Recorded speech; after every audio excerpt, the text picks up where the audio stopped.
In this video, I'm going to teach you how to alternate pick super clean at super high speeds.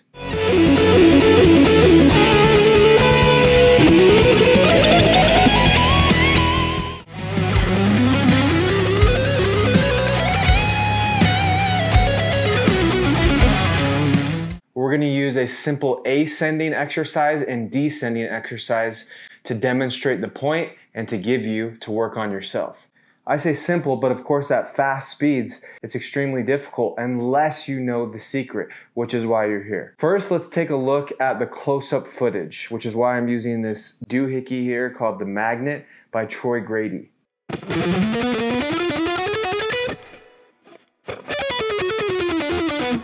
As you can tell, my pick was super close to the plane of the strings during the entire sequence.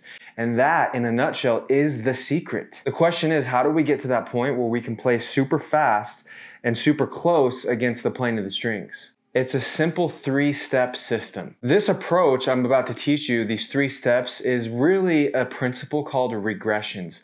A regression is when you break something down to a more simple form and then master that thing one step at a time from the ground up. The first thing we're going to do is we're going to break it down and isolate the right hand. The biggest problems you're going to encounter here are in the right hand. So we're going to just delete the left hand for now and hyper focus on the right hand. So we're going to break this thing down. We're going to reverse engineer it into 3 steps. The first step is you need to be able to alternate pick on one single string. Now this may seem silly, but this is crucial for being able to play across several strings.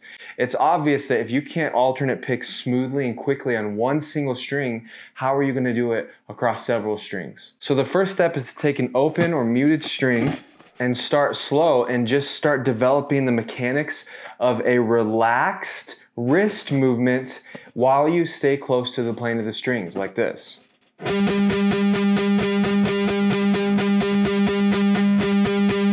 Then you can start experimenting with speeds, and as you go to higher speeds, you want to stay relaxed.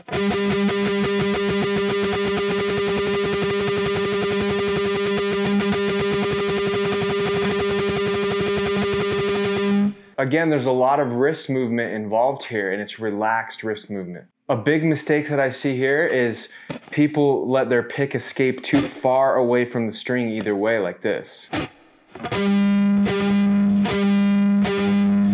You want to stay flush to the plane of the strings, and the physical feeling you're looking for in order to do this is to have some portion of your palm, the side of your palm or the face of your palm right here, in contact with the plane of the strings as you're doing this. Some people pick more like this, some people pick more like this, and it doesn't matter. The idea is that your pick is not escaping too far away from the strings.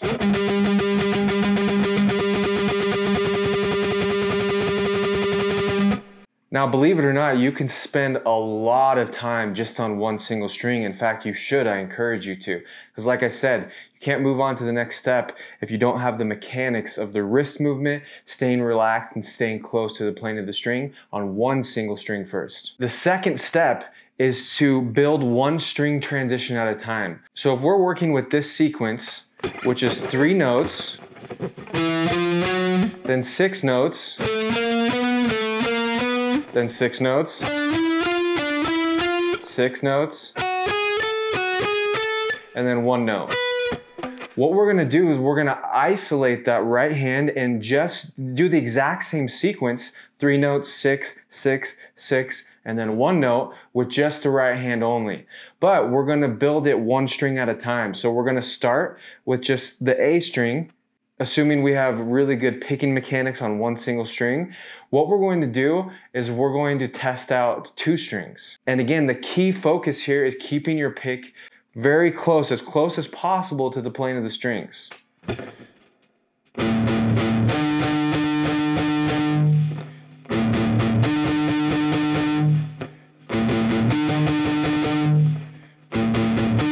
So as you can see, when I go from this string, 1, 2, 3, to this string, I'm trying to make it so that I clear this string, but as close as possible, almost like it's hitting the string. It's like almost gonna hit the string. So like 1, 2, 3, and barely missing the string. 1, 2, 3. And you might actually practice that motion of just 1, 2, 3, and watch your pick barely miss the next string. 1, 2, 3. 1, 2, 3. And then once you get that down, you can add one single note. 1, 2, 3, 1. Da, da, da, da.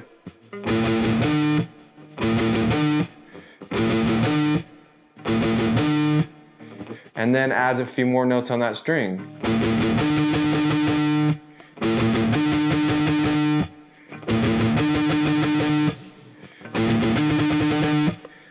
And again, here we're going to start testing out higher speeds, and preferably you do that with the metronome, because you can lock into this sweet spot of like, it's not too fast, but it's not too slow, and you're really pushing yourself, but it's still kind of doable.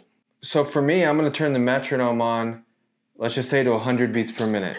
And I'm doing sextuplets, and I'm just going to practice that transition of 1, 2, 3, barely miss the next string, and then the upstroke on the next string like this.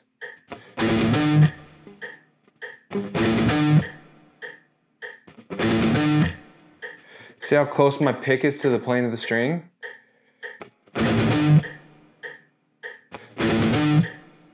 And then I might add some strokes.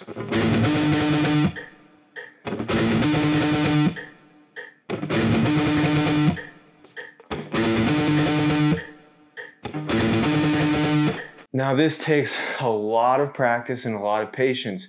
You have to start slow first. I'm starting at a high speed because I'm demonstrating how close your pick should be at high speeds as well, but you want to start slow and you want to get that relaxed picking mechanics down first. So you do that with each string. You try to cross over to the next string, get that super well, then you add one string, then you add another string, and then you add the fifth string.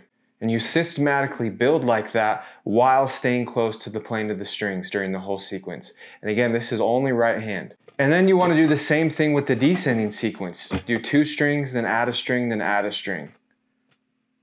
Like this.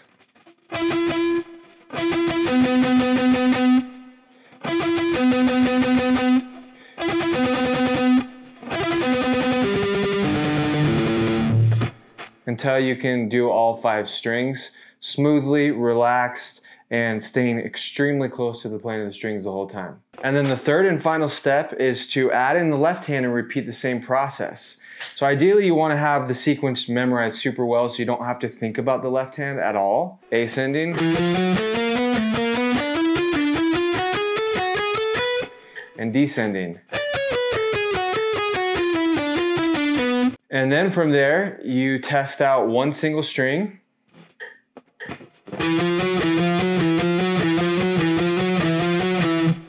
Right, just those 3 notes. And then you add another string, maybe just the first note of the next string. And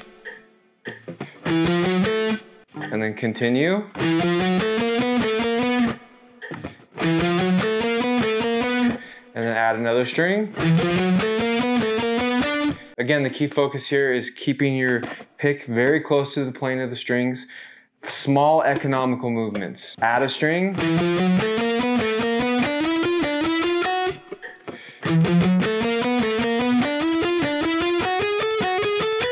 Until you can do all the notes in the sequence. And then you do that same thing with the descending pattern. Now, this is a process. This is not going to happen in a day. It's not going to happen in a week. It might not even happen in several months. Sometimes it takes years. People, like, that's just the honest truth. If you want to get better at guitar and you want to be able to play fast and clean with your alternate picking, you have to let go of expectations and timelines, and you have to embrace the fact that it's going to take time, it's going to take work, and it's going to be extremely rewarding. Now, if you want to go further in alternate picking, you can actually get my free full alternate picking course if you click the link in the description. It's absolutely free. Just click the link and it's yours. And if you liked the video, please subscribe and share. We'll see you in the next video.